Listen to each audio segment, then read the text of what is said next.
5 minutes after 10 o'clock, it is time for Ocala Magazine Radio. Kelly Hart is in the studio to bring you that program, or this program. Good morning, Kelly. How you doing? Good morning, Larry. How are you? Pretty good. Larry's pretty good today. Yeah? This is National Speaking the Third Person Day, so I'm trying my best to honor the day. So Larry's doing well. It's National Larry Day. No, it's the Coalition of the National Literacy or something. Third Person Day. So speaking third person. Oh, Kelly's very excited about that. I'm glad. Larry's glad to hear that.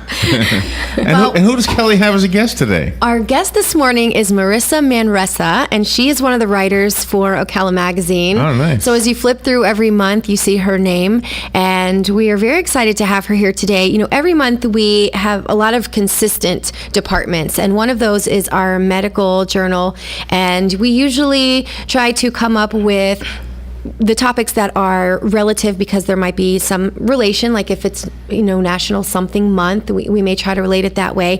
And this particular month, we focused on diabetes. And what spawned that was I have a good friend of mine. He is young and was diagnosed very, very recently with diabetes, and he is fit and he's in shape. And I thought, I had this, misconception that you get diabetes because you don't exercise or you're obese, and that is not the case. So I started doing my own research into diabetes, and I also have a grandmother who had diabetes, but she was much older. And so I never took the time to really research it because I thought, well, she's a little overweight and she's older, so maybe that's just the way it goes, but it's not. And so I started doing my own research about it, and I thought this would be a really great topic for this month because I was unaware of how many people, young people, healthy people, suffer from diabetes. So I assigned this particular topic to Maritza, and she delve into that and said herself that she discovered some things that she was unaware of also. And so I'm going to let her talk about that this morning. Good morning. Thanks for being here. Good morning. I'm glad to be here. So tell us what you found out about diabetes. Well, I found out there's a lot of misconceptions about diabetes. Like you said, a lot of people think that because you're obese and that's what brings about diabetes, but that may be one of the reasons why you get diabetes, but it's something that you can be born with it. Genetics play a big part on getting diabetes. So, most importantly, leading a healthy lifestyle will help you prevent diabetes. And you can lead a healthy lifestyle, active lifestyle, if you do have diabetes. The misconception is out there that if you have diabetes, you're restricted as to what to do and what to eat, and that's not the case. I mean, you can be very active even if you have to have a pump injecting insulin in your system all the time, because you can carry it, and you can't see it, and you still can do just about everything. The same holds true for what you eat, is the portions of what you eat. And of course, if you want to eat ice cream, you can always go for the sugar-free ice cream.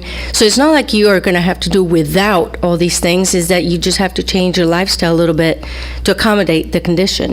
And I was surprised how many items out there are that are sugar-free that we overlook because that's not something I have to specifically look for. But around the time of his birthday, where do you get a sugar-free cake? I mean, do these people miss out on a birthday cake because they're diabetic? That's not right. That's not fair. So I started calling and asking bakers, do you have a sugar-free cake option? Are there sugar-free icings? And I realized very quickly that there's so much sugar-free. I mean, there's like sugar-free Reese peanut butter cups. Yes. And these things are amazing. They're very minute difference in the way they taste. That's true. And they're delicious. You can actually find cake, like you said, cakes that are sugar-free. So you can have a real birthday party with sugar-free cake and sugar-free ice cream, and some chocolates, of course. You can have a little bit maybe, and so you won't not have your chocolate fit, but you can have a little bit. And again, it's the portions. I spoke to Dorothy Cook. She's with Family Care Specialists, and she's very passionate about the subject of diabetes. She was just a wealth of information on the subject. And and one of the things she talked about that really impressed me is that she feels that there's just not enough education out in the system about diabetes. There's a lot of education about cancer and all other diseases, but diabetes with education, it can be prevented. I mean, and people are it's just not out there. I mean, she was just talking about how she wished that the school system had some kind of program where kids can be educated at an early age as to what is diabetes and what brings about diabetes, other than it could be a genetic factor. But even though it's a genetic factor and you may be predisposed, you can try and stay away from it by having a healthy lifestyle. Yeah, because like I said, I mean, I myself was not educated on it. Nobody ever really sat down and said, hey, here's the facts about it. Here's how you may be able to prevent it, unless it's some kind of genetic issue, of course, which is not preventable. But, being active in the things that you can do to prevent it, and then how to live with it, because like you say, there's so many things about cancer. We hear about leukemia, especially when we see it affecting children and research done on things. But then you hear diabetes and you think, well, that's just someone that didn't work out maybe as much as they should have, or that's just, just cut your sugar and you'll be fine. But really, there's so much more to it than that. And I think that you're right. They should have some type of education program. Right. And I know they are encouraging now in schools. Even the National Football League has their Play 60 program where they encourage kids every day to be active for 60 minutes. And so some of those proactive type programs are beneficial because they do encourage young children to start now being active to try to prevent some of these types of illnesses later in life. But it's those that maybe have it or are predisposed, and then they're unaware of what they can do. That's true. I mean, in some of the schools, I mean, they are taking a proactive role in the prevention of diabetes, and I guess for the kids to eat healthier while they're in school. For instance, I know some of the schools have changed, like their vending machines. The school my daughter goes to, the vending machines have nutritional snacks, and they don't have whatever sodas they have. They're sugar-free, but it's mostly Gatorade and water. If you don't make it available, they're not going to be buying it. So at least while they're in school, they're exposed to a better diet than in the past. But again, going back, there are different types of diabetes. It's not just diabetes. It's just falls into this one big realm. I mean, there's diabetes type 1, it was originally called juvenile diabetes, and it was diagnosed on people normally under 21 years old, and it can be treated. Again, I mean, it occurs and this type of diabetes occurs when the body gets confused, and it actually starts destroying the cells that produce insulin, and it can be treated. Then again, there's type 2 is the most common type of diabetes, and actually the statistics are a little bit staggering. There's actually 90 to 95% of all new cases of diabetes are type 2 diabetes. Wow. And they're due to insulin resistance. So there's also diabetes type 3, which is, type 2, type 3 diabetes. So it can be treated, and that's the main thing that we need to remember, that it is treatable. You can live a healthy life, a normal life with diabetes, so you're not restricted to just feeling like you have this disease that is controlling your life. You can actually take control of the disease and take control of your life and move on. I think probably one of the hardest things for me to imagine, like if I went to the doctor today and he told me I have diabetes, it would be the lifestyle change that comes along with it, because there are a lot of people that will drink, even if it's just social drinking, or a lot of people smoke. I mean, it's staggering numbers of how many people smoke, and those are already unhealthy habits. But then when you combine them with having diabetes, it is so dangerous. I mean, I did not realize how dangerous smoking can be for someone with diabetes. Yes, true. And bringing up the lifestyle issue, I mean, I have found in all these articles that I write on a monthly basis, when I'm addressing a specific disease or a condition, it seems like toward the end of it, I always hear from the doctors and physicians that I interview for these articles, always a change in having a healthy lifestyle. It's what it comes down to. I mean, a lot of things can be prevented if you eat a healthy diet, exercise regularly. I mean, it's amazing. Even when I wrote an article on Alzheimer's, it seems like exercising actually has a great effect on the brain. I mean, it doesn't it's not that it's going to cure it, but keeping your brain healthy, makes a difference. And exercising can take care of a lot of these things and prevent you from falling into one of these categories of diseases. Yeah, I know exercise, even when you have depression, Yes. they'll recommend some type of exercise just because of the serotonin and things that release Right. in the brain. I mean, there is a reason for exercise. It's not just a vanity reason. We in fact had an entire show that we were talking about exercise based on the article you wrote, What Happens When You Yes. Exercise.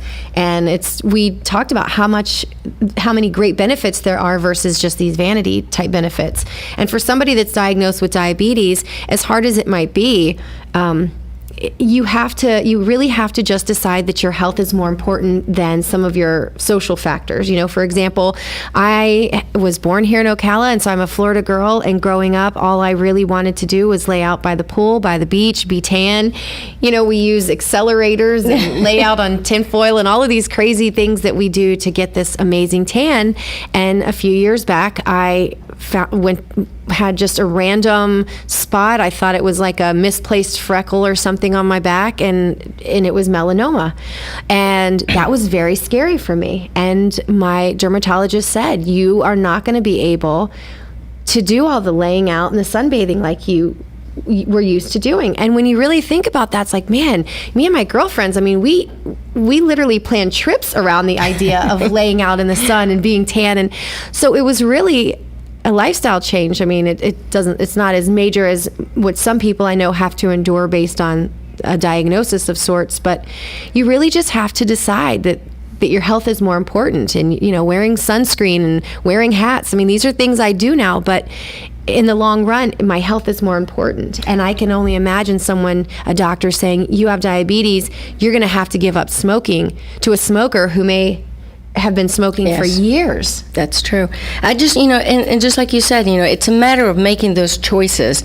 But we get so caught up in our daily life, and it's so much easier to reach for the fast food or to reach for, whatever that's a lot quicker rather than planning ahead. I mean, you can plan your meals and make healthy choices. Mm-hmm. But we live such a fast-paced life that it seems like we just don't make the time to make such choices. But it's a matter of exercising. Exercising is so important. I can't stress it enough. I mean, I hear about it every month, and I write about it every month. Yeah. Because I think just about every single article that I have written has something to do with how important exercising is and making the right choices that will keep you healthy. We all want to live longer lives, and we see that people are living longer. There's a lot of medication out there that people take to help you, but how about going with a natural part of it, with Right. what's healthy, what's available?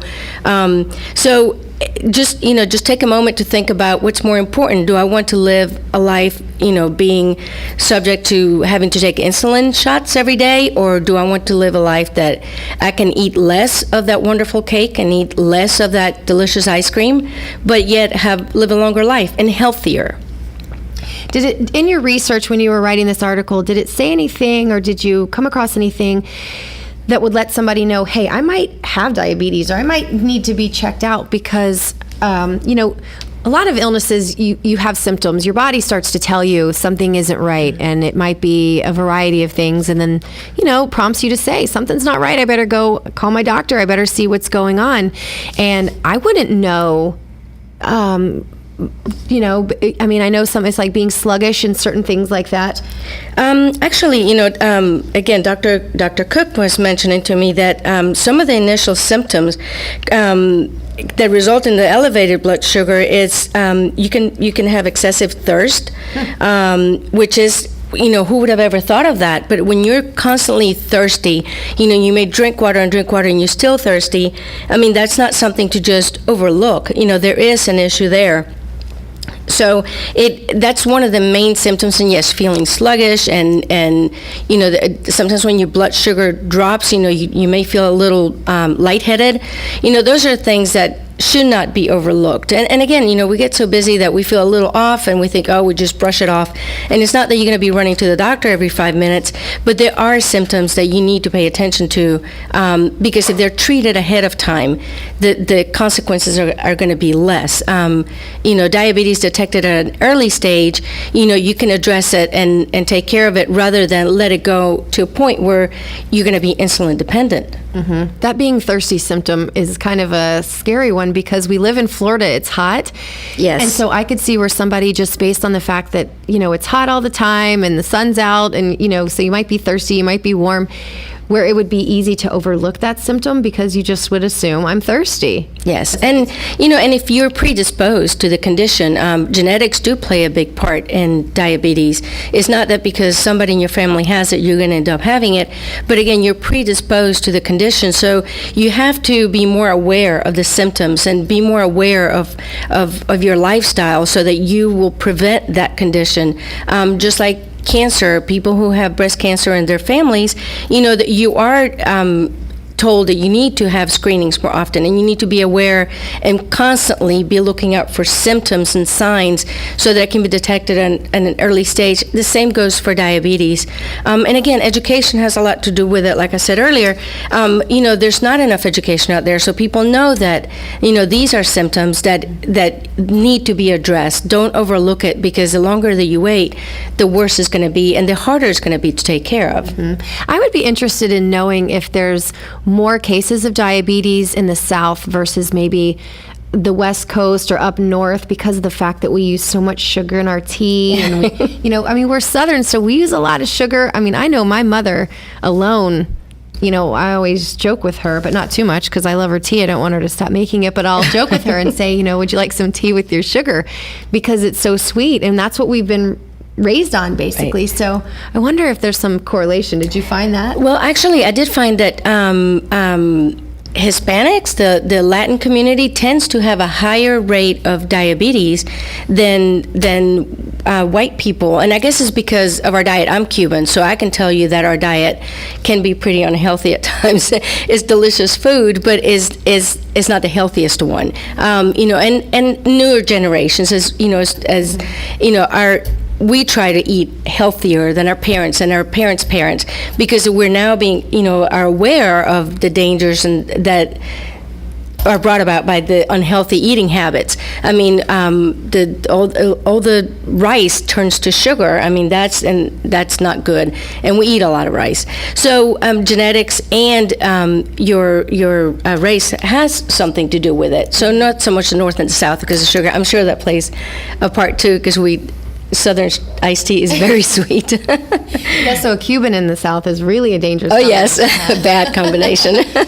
Well, I think it's important for restaurants especially, and not just for the sake of diabetes, but just for the sake of the overall health of people, to offer healthy menu items. I know the coffee shop, I love to go to Chelsea Coffee, and they offer sugar-free versions of some of my favorite, like the caramel lattes and things that are full of sugar, and they will offer the sugar-free alternatives, and they're not bad. I get them now just because I got one time and I was pretty impressed how great it tasted. And so we try to use sugar substitutes, but then the flip side of that is some of the dangers that they warn us about where sugar substitutes come in. So it's like, how do you win, your win for losing over here with these things? I think there seems to be a bigger awareness. People are more aware of all these diseases and how they can be prevented. A little bit off the subject, but look at gluten intolerance. Mm-hmm. There are so many restaurants that you go to that now have a gluten-free menu, and I think it's because of education. People now are more aware that there are problems. There's a lot of people out there that have reactions to gluten. So if you offer a menu that's gluten-free, then you're going to have more people that come to see you. Just like if you have more sugar-free items in your menu, you're going to have more people come to see you, because not only those who have diabetes and should not be eating the sweet things, they will be coming to your restaurant because they have an alternative. Now they're not restricted to just eating at home. There are little portions they can actually go out to eat and eat healthy food that is being made available to the public. That is an important point. And I want to fast forward a little bit and tell us about next month and what you're working on for next month. Well, next month, being Mother's Day, is the month for the mothers. The article is going to be on menopause, and I've started working on it, and it's been it's a very interesting subject. I've learned a lot. There's just so many misconceptions out there about menopause that it is just amazing. I mean, I encourage everybody to read this article, if not just research the subject, because menopause, I have to say, is not a disease. It's a stage of life. And I spoke to Dr. Johnson earlier this week. He's a gynecologist here in Ocala, and he was just a wealth of information. And he was just looking at it in a positive way rather than this negative condition that women have to go through. It is just a stage of life. And, he said it's just like people go through puberty and you go through the childbearing years. You do go through menopause, and it's just you're being reborn as a woman in a different stage. So very interesting. There's no cure for it because, again, it's not a disease. But there's a lot that can be done to ease the symptoms of menopause, and the age varies. I mean, you don't have to be, in your 60s to have go through menopause. I mean, there are people who go through menopause at a much earlier age. Actually, one of the most interesting things that I found is that excessive stress can actually throw you into premature menopause. Oh my gosh. I didn't know that. Yeah, so autoimmune disorders can actually get you into premature menopause. So it's going to be a very interesting article. I think I'm really going to look into also what natural remedies are available. Sure. Normally, the hot flashes and all that are treated with estrogen, but we all know that they can cause cancer. So doctors do try to limit how much estrogen they administer. But there are natural remedies available, like essential oils and things that will help take care of the symptoms and make it a much, a less hard stage of life to go yes. through. And I want to make sure all the women, not just the women read that article, but I really think it's important for men to understand menopause, because I think if men really took the time to understand it, they might have a little bit more sympathy for what's happening in their homes and to our bodies. And they may actually have a little bit more of a peaceful household if they could just get a grasp on what's really going on and try to have some compassion towards us. And one of the things I love about your articles every month are the fact that, and we were talking about this earlier, they're written very simply in understandable terms, because we are not medical doctors. These articles are not, us telling you how to treat something or giving you medical advice, but sharing information. And it's always easier to share information about medical topics when it's easy to read and easy to understand. And I love the fact that so many physicians in town are so willing to sit with Yes. you every month and be so helpful and patient to give you this information. Yes, I'm very fortunate. I mean, I have found that, like you said, every month I do interview a different physician in town or physician assistant, and they are all so open and so willing to provide the information. I mean, they take time of their busy schedule. I have even interviewed some after hours, but they're so wanting the people to have the information because they know how important education is. So I want to thank each and every one of the physicians that I have interviewed, because they have all been so wonderful and open to provide the information, that it's so important for the community, because like you said, it's written in simple terms so people can understand it. I don't go into some crazy medical terminology that people are going to have to Google it as they read the article. Right. So I just want people to be informed in a simple in simple terms, like I would want to be informed. Yes, we're very fortunate, the relationships we've built with these physicians in Ocala, that we can do this every month. And I do encourage everybody, when they pick up the issue, to look at the topics. They vary every month. And if you've missed a topic, you can always go to ocalamagazine.com, because we have our digital issues. The articles are there. You can go back in archives and read up on some things that you might want more information about.